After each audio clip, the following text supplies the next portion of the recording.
നമസ്കാരം. സുഖല്ല എല്ലാവർക്കും. എല്ലാവരും സുഖമായിരിക്കണമെന്ന് വിശ്വസിക്കുന്നു. ഇന്ന് നമുക്ക് ഉണ്ണിയപ്പം ഉണ്ടാക്കാം. ഉണ്ണിയപ്പവും നെയ്യപ്പവും ഞാൻ ഒരേ മാവിൽ നിന്നാണ് ഉണ്ടാക്കുന്നത്. ബേക്കിംഗ് പൗഡറോ പഴമോ ഒന്നും ചേർക്കാതെ നല്ല സോഫ്റ്റ് ആയിട്ടുള്ള ഉണ്ണിയപ്പവും നെയ്യപ്പവും നമുക്ക് ഒരുമിച്ച് ഉണ്ടാക്കാം.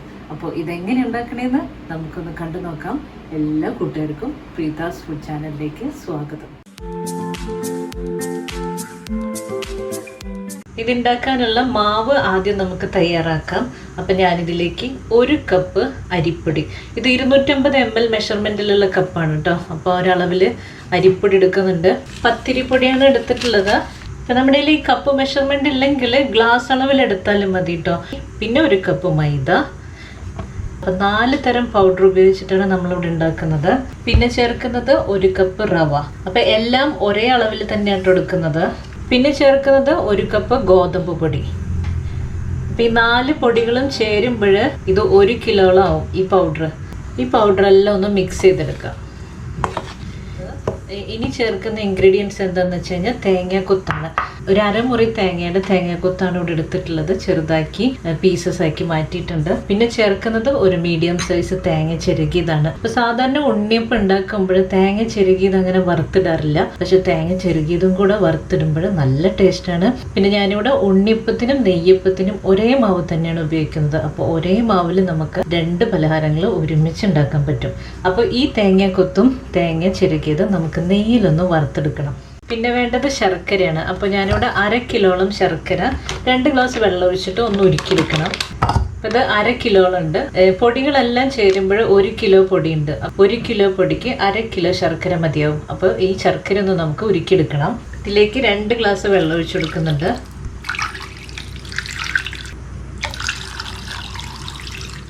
ഇനി ഇതൊന്ന് ഉരുക്കിയെടുക്കാം. ശർക്കര ഇവിടെ ഉരുക്കിയെടുത്തിട്ടുണ്ട്. അപ്പോൾ ഈ ശർക്കര പാവിലാണ് നമ്മൾ മാവ് കലക്കിയെടുക്കുന്നത്. നല്ല ചൂടോട് കൂടെ മാവിലേക്ക് ഒഴിച്ചു കൊടുക്കണ്ട, നല്ല തണുക്കും വേണ്ട. ഒരു മീഡിയം ചൂടിൽ നമുക്ക് മാവ് കലക്കിയെടുക്കാം. അപ്പോൾ ഇതിനൊന്ന് അരിച്ചെടുക്കാൻ വേണം. അപ്പോൾ ഇതിവിടെ മാറ്റി വയ്ക്കാം. ഇനി തേങ്ങാക്കൊത്തും തേങ്ങ ചെരുകിയതും ഒന്ന് വറുത്തെടുക്കാം. ആദ്യം തേങ്ങാക്കൊത്ത് വറുത്തെടുക്കാം. അപ്പോൾ ഒരു പാൻ അടുപ്പത്ത് വെച്ചിട്ടുണ്ട്. അതിലേക്ക് 2 ടേബിൾ സ്പൂൺ നെയ്യ് ഒഴിച്ചെടുക്കുന്നുണ്ട്. അപ്പം ഞാനിവിടെ നെയ്യിലാണ് വറുത്തെടുക്കുന്നത്. നെയ്യിന് പകരം വെളിച്ചെണ്ണയിലും വറുത്തെടുക്കാം കേട്ടോ. നെയ്യ് ചൂടായിട്ടുണ്ട്. ഇതിലേക്ക് തേങ്ങാക്കൊത്ത് ഇട്ട് കൊടുക്കുകയാണ്. നല്ല ബ്രൗൺ കളർ ആവുന്ന വരെ നമുക്കൊന്ന് വറുത്തെടുക്കണം.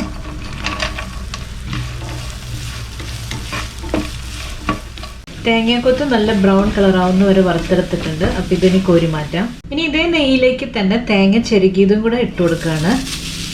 അപ്പം ഈ തേങ്ങ ചെരുകിയതും കൂടെ നല്ല ബ്രൗൺ കളർ ആവുന്ന വരെ ഒന്ന് വറുത്തെടുക്കാം.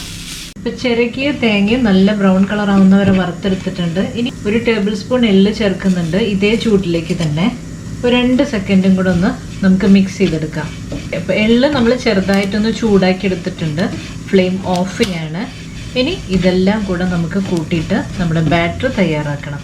നമുക്ക് ബാറ്റർ തയ്യാറാക്കാം. അപ്പോൾ വറുത്ത് വെച്ചിട്ടുള്ള തേങ്ങ ചിരകിയിട്ട് കൊടുക്കുകയാണ്. തേങ്ങ കൊത്തിട്ട് കൊടുക്കാം.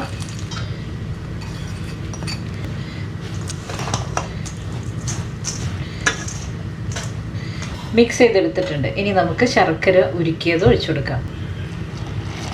ചെറിയ ചൂടോട് കൂടിയിട്ടാണ് കേട്ടോ ഒഴിക്കുന്നത്. കുറച്ച് ഒഴിച്ചിട്ടൊന്ന് കലക്കി നോക്കാം. അതിന് ശേഷം ബാക്കി ഒഴിച്ചു കൊടുക്കാം.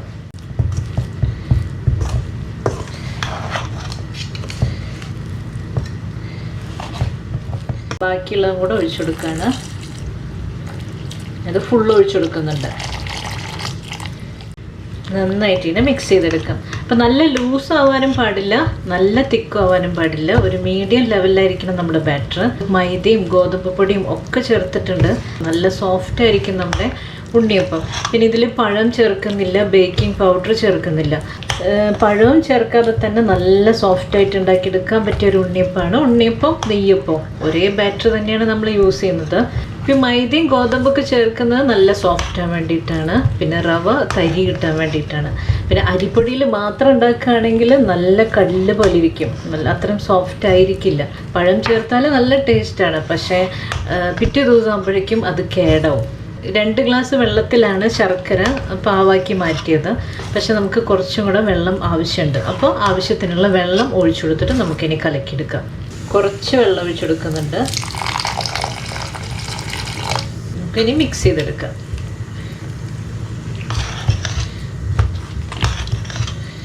അപ്പോൾ നമ്മുടെ ഉണ്ണിയപ്പത്തിനുള്ള ബാറ്റർ ഇവിടെ തയ്യാറായിട്ടുണ്ട്. നല്ല ലൂസും അല്ല നല്ല തിക്കും അല്ലാത്ത തരത്തിലാണ് ഞാനിവിടെ കലക്കിയെടുത്തിട്ടുള്ളത്. ഇനി ഇതിലേക്ക് കുറച്ച് പൊടികൾ ചേർക്കാം. ഞാനിവിടെ 1.5 ടീസ്പൂൺ ചുക്ക് പൊടിച്ചത് ചേർക്കുന്നുണ്ട്. ചുക്ക് ഇതിൻ്റെ ഒരു ഹൈലൈറ്റ് ആണ് കേട്ടോ. 1.5 ടീസ്പൂൺ ചേർക്കുന്നുണ്ട്. 1 ടീസ്പൂൺ നല്ല ജീരകം പൊടിച്ചത്, 1 ടീസ്പൂൺ ഏലക്ക കൽക്കണ്ടും കൂടെ ചേർത്ത് പൊടിച്ചിട്ടുള്ളതാണ്. നമുക്ക് നന്നായിട്ട് ഇതിനെ മിക്സ് ചെയ്തെടുക്കാം. ഇപ്പം എള്ള് വേണ്ട എന്നുള്ളവർക്ക് എള്ള് ചേർക്കണ്ട. അപ്പം ഞാനിവിടെ എല്ലാ പൊടികളും ചേർത്ത് കഴിഞ്ഞു. ഇനി കുറച്ച് ഉപ്പ് നമുക്ക് ചേർക്കാം. ഈ മധുരം ഒന്ന് ബാലൻസ് ചെയ്യാൻ വേണ്ടി ഒരു നുള്ളു ഉപ്പ് ചേർത്ത് കൊടുക്കുന്നുണ്ട്. നന്നായിട്ട് മിക്സ് ചെയ്തെടുക്കാം. ഇനി ഈ ബാറ്റർ മിനിമം ഒരു 8 മണിക്കൂറെങ്കിലും നമ്മൾ കലക്കിയിട്ട് എടുത്തു വെക്കണം. അതിനുശേഷം നമുക്ക് ഉണ്ണിയപ്പം ഉണ്ടാക്കിയാൽ മതി. അപ്പോഴാണ് നല്ല ടേസ്റ്റിലും നല്ല സോഫ്റ്റിലൊക്കെ കിട്ടുക. ഇപ്പോൾ രാവിലെ കലക്കി വെക്കുകയാണെങ്കിൽ രാത്രി നമുക്ക് ഉണ്ടാക്കാം. അതല്ല രാത്രി കലക്കി വെക്കുകയാണെങ്കിൽ രാവിലെ ആകുമ്പോൾ നമുക്ക് ഉണ്ടാക്കാം. അപ്പം അത്രയും സമയം ബാറ്റർ തയ്യാറാക്കി വെക്കണം. ഞാനിതിപ്പോൾ രാവിലെയാണ് തയ്യാറാക്കിയിട്ടുള്ളത് രാത്രിയിലേക്ക് ഉണ്ടാക്കാൻ വേണ്ടിയിട്ട്. അപ്പോൾ ഇതൊരു 8 മണിക്കൂർ കൂടി ഇരിക്കട്ടെ. 8 തൊട്ട് 10-12 മണിക്കൂർ വരെയൊക്കെ ഇരിക്കുക കേട്ടോ. അപ്പോൾ ഞാനിത് അടച്ചു വെക്കുകയാണ്. അപ്പോൾ നമ്മൾ മാവ് കൂട്ടി വെച്ചിട്ട് 8 മണിക്കൂറിന് മേലെ 8 മണിക്കൂർ കഴിഞ്ഞു. ഇനി നമുക്കിത് ഉണ്ടാക്കാൻ നോക്കാം. ഇതൊന്ന് തുറന്ന് നോക്കാം. ബാറ്ററി ഇതേ പരുവത്തിലാണ് ഇരിക്കുന്നത്. ഇനി ഇതിൽ വെള്ളം ഒഴിച്ചു കൊടുക്കേണ്ട ആവശ്യമില്ല. ഈ ഒരു പരുവം മാത്രം മതി. ഇനി നമുക്ക് പെട്ടെന്ന് തന്നെ ഉണ്ണിയപ്പം ഉണ്ടാക്കാൻ തുടങ്ങാം. ഉണ്ണിയപ്പം ഉണ്ടാക്കുന്ന പാത്രം അടുപ്പത്ത് വെച്ചിട്ടുണ്ട്. അതിലേക്ക് വെളിച്ചെണ്ണ ഒഴിച്ചു കൊടുക്കാം. വെളിച്ചെണ്ണയിൽ വേണം കേട്ടോ നമ്മൾ ഉണ്ടാക്കുന്നത്.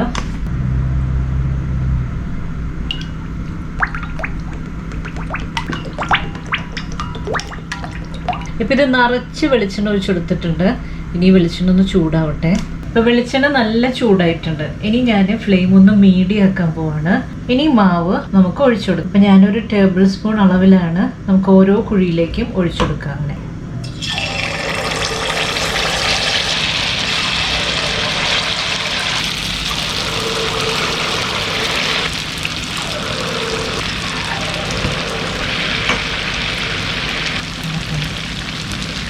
ഇപ്പോൾ ഫ്ലെയിം ഇപ്പോൾ മീഡിയത്തിലാണ്. മീഡിയം ഫ്ലെയിമിൽ കിടന്നിട്ട് നമുക്കിതൊന്ന് വെന്ത് കിട്ടണമല്ലോ.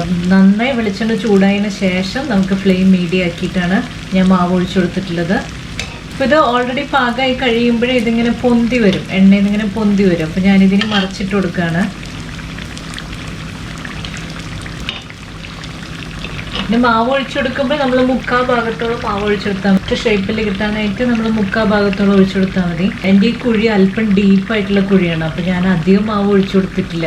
അല്ലെങ്കിൽ വെച്ചാൽ നല്ല നീളത്തിലാണ് എൻ്റെ ഉണ്ണിയപ്പം എനിക്ക് കിട്ടാറ്. ഇപ്പോൾ ഫസ്റ്റ് ട്രിപ്പ് നമ്മുടെ ഉണ്ണിയപ്പം തയ്യാറായിട്ടുണ്ട്. ഓരോന്നിങ്ങനെ കുത്തിയെടുക്കാം നമുക്ക്.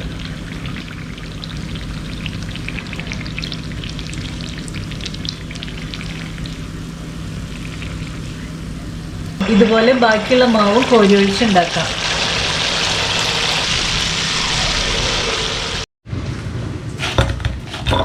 ഞാൻ പറഞ്ഞില്ല എൻ്റെ ഉണ്ണിയപ്പത്തിൻ്റെ ഈ ഇട്ട് ഭയങ്കര വലുതാന്ന് കണ്ടോ. വലിയ ഉണ്ണിയപ്പം നമുക്ക് ഉണ്ടാക്കാൻ പറ്റും. ഇതിൽ പഴം ബേക്കിംഗ് പൗഡറൊന്നും ചേർക്കാതെ തന്നെ നന്നായി പൊന്തി വന്നിട്ടുണ്ട്. നെയ്യപ്പം ഉണ്ടാക്കാനായിട്ട് ഞാനൊരു ചീനച്ചട്ടി വെച്ചിട്ടുണ്ട്. അതിലേക്ക് വെളിച്ചെണ്ണ നല്ല ചൂടായിട്ടുണ്ട്. അപ്പം ഇതിലേക്ക് ഒരു തവി മാവ് നമ്മൾ ഒഴിച്ചെടുക്കുകയാണ്. ഫ്ലെയിം മീഡിയത്തിലാക്കാം. ഹൈ ഫ്ലെയിമിലിട്ട് വേവിക്കരുത്. മീഡിയം ഫ്ലെയിമിൽ അത് കിടന്ന് വേവട്ടെ. വെന്ത് കഴിയുമ്പോൾ തന്നെ മേലേക്ക് പൊന്തി വരും. അപ്പം നമുക്ക് മറിച്ചിട്ട് കൊടുക്കാം. ഇപ്പം നമ്മൾ പഴം ബേക്കിംഗ് പൗഡർ ഒന്നും ചേർക്കാതെ തന്നെ നന്നായി വീർത്ത് വരുന്നുണ്ടോ. നല്ല സോഫ്റ്റായിട്ട് പൊന്തി വരുന്നുണ്ട്.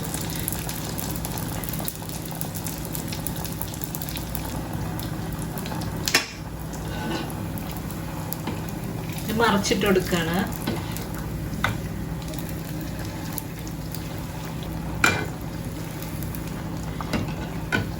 അപ്പം നന്നായി പൊന്തി വന്നിട്ടുള്ള നെയ്യപ്പം ഇവിടെ തയ്യാറായി. ഇതുപോലെ ഓരോ തവി ഒഴിച്ചു കൊടുത്തിട്ട് നമുക്ക് വേവിച്ചെടുക്കാം.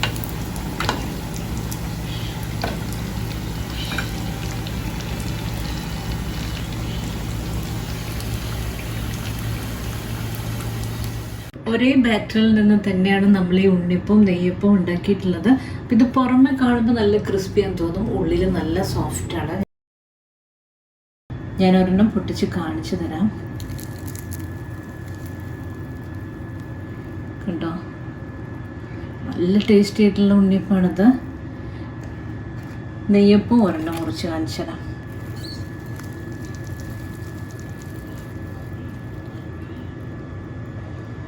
അപ്പോൾ ഈ ടേസ്റ്റി ആയിട്ടുള്ള ഉണ്ണിയപ്പം നെയ്യപ്പം എല്ലാവർക്കും ഇഷ്ടമായി കാണുമെന്ന് വിചാരിക്കുന്നു. അടുത്തൊരു വീഡിയോയുമായി ഇനിയും കാണാം. നന്ദി, നമസ്കാരം.